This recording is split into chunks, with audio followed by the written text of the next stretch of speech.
a dificuldade nos relacionamentos entre casais é uma realidade. O senhor poderia nos falar algo sobre o porquê desta condição? Isto poderia ter a ver com falta de diálogo? Bom, a dificuldade entre os relacionamentos entre casais, como foi dito, realmente é uma realidade. A dificuldade nesse diálogo, nessa conversa, realmente é uma problemática, mas eu não diria que isso é um ponto central, nem que poderia realmente resolver a situação. O que acontece, entre inúmeros problemas, mas um problema central, é que o ser humano é um ser social, um mamífero social, e ele biologicamente se desenvolveu como os demais mamíferos. O que os demais mamíferos fazem? Na natureza, entre os mamíferos, os machos precisam conquistar as fêmeas e as fêmeas seduzem os machos. Então existem momentos de acasalamento, épocas anuais que se repetem ao longo dos anos, todos os anos na mesma época. Há um encontro entre os casais, onde machos competem pela conquista das fêmeas e onde as fêmeas seduzem esses machos para que eles as desejem. No caso do ser humano, quando o ser humano passa a desenvolver a sociedade que nós conhecemos hoje, ele sai um pouco fora desse padrão natural. Então o que aconteceu? O ser humano se tornou monogâmico. Então existe ainda a conquista, existe a competição, existe a sedução. Tudo isso continua, tudo isso é psíquico, é biológico, isso continua no ser humano. Só que dentro da nossa estrutura social, quando um macho conquista uma fêmea, no momento da conquista há muito desejo, há muita sedução, há muito desejo sexual, desejo de estar junto, e a relação é muito prazerosa, é muito intensa, e acredita-se que isso vai ser eterno. Mas o que acontece?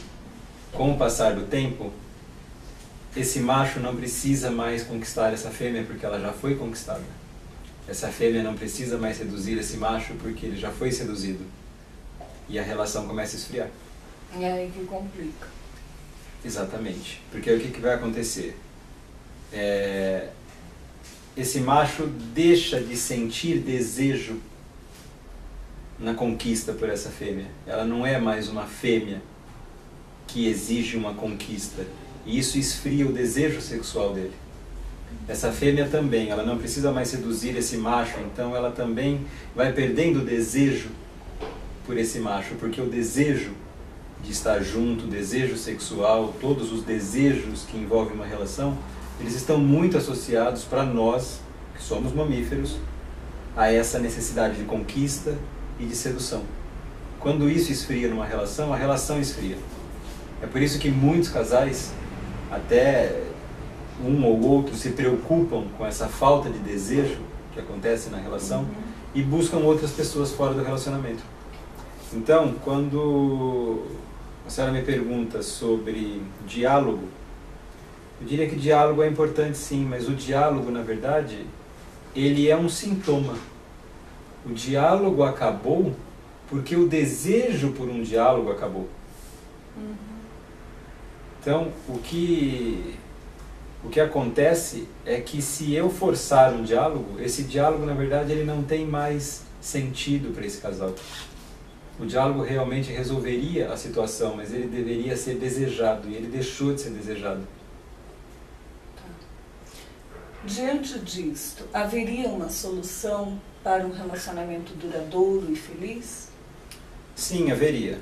Se nós tivéssemos consciência desses processos, nós poderíamos, não de forma natural, porque a forma natural seria uma necessidade de reconquistar continuamente, e isso não necessariamente significam as mesmas relações entre as pessoas, quer dizer, os casais não seriam necessariamente os mesmos, e as pessoas até tentam fazer isso. Elas traem E nessa traição o desejo volta, a conquista volta, a sedução volta, e elas se sentem até satisfeitas por um tempo. Mas isso não resolve o problema. Por quê? Porque isso gera culpa. Então, quando há uma traição numa relação, por um lado aumenta-se o prazer, mas por outro se aumenta a culpa pela traição, pelo engano mesmo que está se causando. E essa culpa acaba muitas vezes sendo inconscientizada e ela destrói a pessoa. Então, uma solução para um relacionamento duradouro e prazeroso seria que o casal estivesse constantemente atento a essa necessidade, tanto de sedução quanto de conquista. Então é muito importante para o macho, né, para o homem da relação,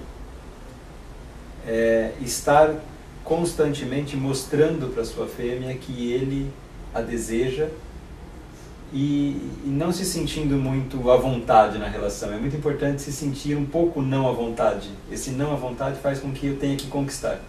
E a fêmea é a mesma coisa, ela precisa aprender a seduzir esse macho.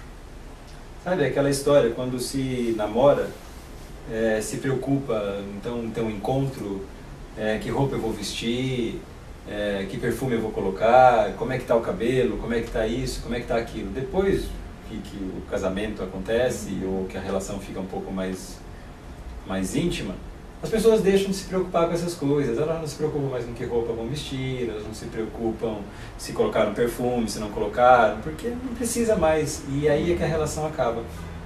Então, uma solução seria não perder isso de vista nunca. É muito importante estar sempre atento, tanto o macho quanto a fêmea da relação, o casal como um todo, sabe?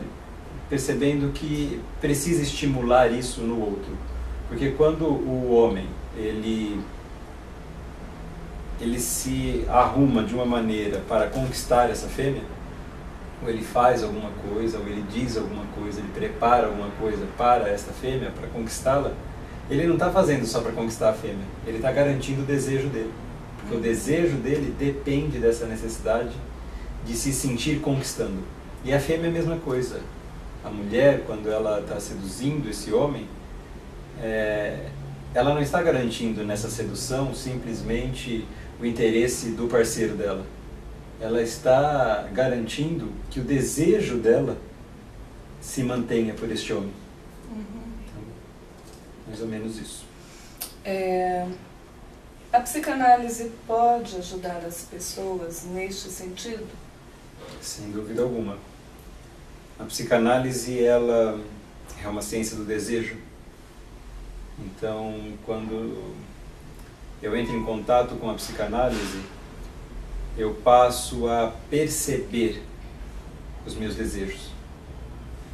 E quando eu começo a perceber e entender o movimento do meu desejo, eu começo a fazer escolhas diferentes. Eu começo a ter consciência das minhas escolhas. Eu passo a não fazer escolhas inconscientes mais, eu passo a fazer escolhas que são analisadas, que são pensadas. Então, quando eu uso a psicanálise para entender uma relação dentro de um casal, um relacionamento afetivo entre um casal, eu começo a entender os meus motivos, os meus desejos dentro daquela relação, o que eu quero, o que eu não quero, o que é importante para mim, o que não é. Eu aprendo a verbalizar isso. E sem dúvida alguma, isso é um diferencial para permitir que uma relação que eu deseje que seja duradoura. Por outro lado também, quando eu percebo que a relação onde eu estou de repente não é a relação que me satisfaz, que no fundo eu não desejo que essa relação seja duradoura, com a psicanálise eu consigo ser mais fiel a mim mesmo. Eu consigo dizer para mim o que é que eu realmente quero, o que é que eu não quero, e até para poder, de repente, dizer não. Essa relação eu não quero que seja duradoura e eu não vou estendê-la de uma maneira amarga e insatisfatória por muito tempo. E o contrário também. De repente, essa relação para mim é muito importante, eu quero que ela seja duradoura. E eu vou então trabalhar para aquilo que é necessário, garantindo que isso aconteça. Tá bom. Muito obrigada pela entrevista.